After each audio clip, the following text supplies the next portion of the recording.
Alors si je vous dis Clive Owen dans un rôle de anti-héros cynique et sarcastique qui aide une femme à délivrer un bébé autour duquel tourne toute l'histoire du film, vous me dites les fils de l'homme, bien sûr. Moi je vous réponds shoot them up, que la partie commence. Donc, c'est l'histoire de Clive Owen, c'est un mec assez bizarre et mystérieux qui intervient dans une fusillade pour sauver un enfant nouveau-né.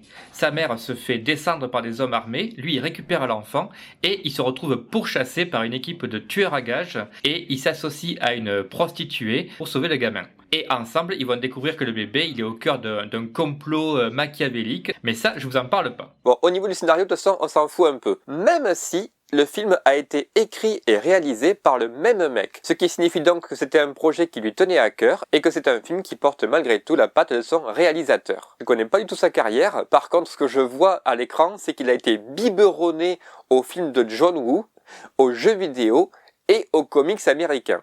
Il avait une idée en tête, c'était faire des scènes de fusillade complètement délirantes et montrer un mec super badass dégommer du méchant à tour de bras en balançant des vannes.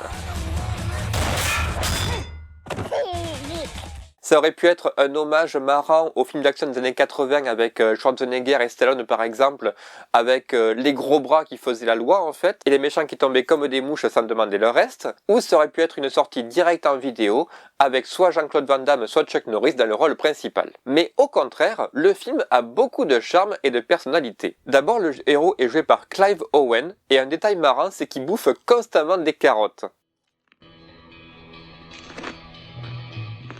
Donc réfléchissez un peu, qui c'est qui se moque constamment de ses ennemis en faisant des vannes débiles et des commentaires sarcastiques, et qui en plus bouffe des carottes? Quoi de neuf, docteur?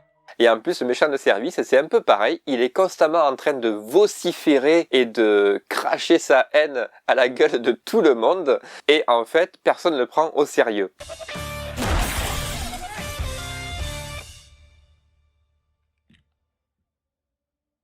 Tit for tat, Mr. Hero. Tit for tat. Donc pour le coup, le réalisateur s'est vraiment amusé à faire une poursuite à la Tex Avery ou Looney Tunes entre Bugs Bunny et Elmer Fudd. Sauf que Bugs et Elmer, ils sont joués par deux acteurs absolument géniaux qui ont déjà eu tous les deux une nomination aux Oscars. Parce que oui, si le héros est joué par Clive Owen, le méchant de service, il est joué par Paul Giamatti, qui est considéré comme un des plus grands acteurs contemporains. Il a déjà reçu 2 nominations aux Oscars et 3 Golden Globes. Vous l'avez peut-être vu dans Sideways, que je vous ai déjà conseillé, ou dans la série télé John Adams, où il joue le président des États-Unis et pour lequel il a remporté un Golden Globe. In the very midst of revolution. This is a time for choosing sides. I am needed in the Congress. You are needed here, John. Et comme disait Hitchcock, plus un méchant est réussi, plus on s'intéresse au héros. Et Paul Giamatti, il se donne à fond et il arrive à s'approprier un rôle qui aurait pu être vraiment bateau avec un acteur de second rang, et il l'élève au rang de méchant charismatique et attachant, et on a vraiment envie de suivre son histoire autant que celle de Clive Owen tout le long du film. Can't talk right now, honey. I'm right in the middle of something.